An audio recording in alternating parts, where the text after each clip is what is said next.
পশ্চিমবঙ্গ আমার, আসামও আমার, মণিপুরও আমার, এই বদ্বীপ পুরোটাই হলো আমাদের। বোন, বাচ্চা, প্রিয় সন্তানকে যে কোনো সময় খুন করে চলে যেতে পারে। ইতিমধ্যে বিভিন্ন জায়গায় বক্তব্য হয়েছে। আমাদের যিনি ভারতের কমিশনার থেকে শুরু করে বাংলাদেশের রাষ্ট্রদূত হিসাবে এসেছেন, উনি বলেছেন ভারতের 160 কোটির সাথে বাংলাদেশের 20 কোটি যোগ করে দিয়েছেন। আমরা তাদের সাথে উদ্দেশ্যে বলতে চাই, বাংলাদেশের 18 থেকে 20 কোটি জনতা, পশ্চিমবঙ্গের 10 থেকে 12 কোটি জনতা, আসামের 1.5 থেকে 2 কোটি জনতা, তেমনিভাবে মণিপুর থেকে এই বাংলা ভূখণ্ডের বদ্বীপে যত অঞ্চল রয়েছে সেখানের জনসংখ্যাকে যদি আমরা হিসাব করি 32 থেকে 35 কোটি জনতারও আমরা দায়িত্ব নিতে সক্ষম এবং আমরা দায়িত্ব নিতে চাই।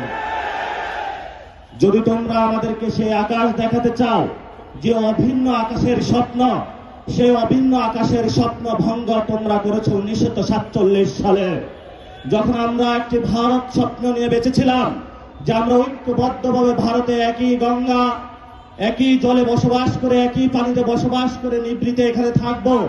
তোমরা সেইখানে মুসলিম কার্ড খেলে আমাদের উপরে নিপীড়নের, নির্যাতনের স্টিম রোলার চালিয়েছিল। আমরা বাধ্য হয়ে স্বাধীনতার আওয়াজ তুলে সে একই জায়গায় আজকে উপনীত হয়েছি।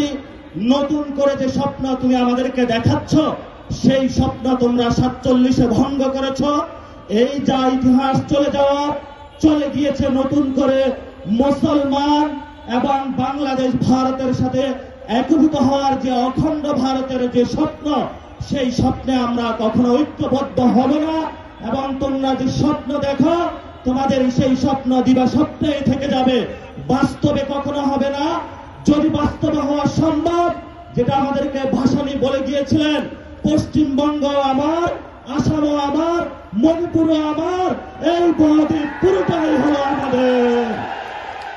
প্রিয় উপস্থিতি, 1947 সালে আমার আপনার যারা বাপ দাদা চাচা তারা যুদ্ধে নেমেছিল একটি বৈষম্যহীন বাংলাদেশ গঠনের জন্য।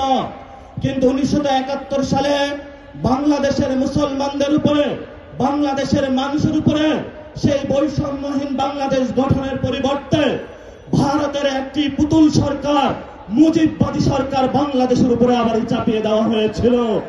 যেই মুজিববাদী সরকার গত 53 বছরে আমাদের উপরে জুলুম নির্যাতন করেছিল, আমরা স্বপ্নে আকাঙ্ক্ষা দেখেছিলাম 24-এ আমরা রক্ত দিয়েছিলাম।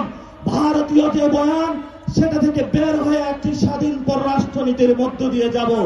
সাথে সাথে সেই রক্তের হোলি খেলায় ভারত আমাদের সেই শহীদ ওসমান হাদি ভাইকে শহীদ করে দিয়েছে, অসংখ্য ভাইকে শহীদ করে দিয়েছে।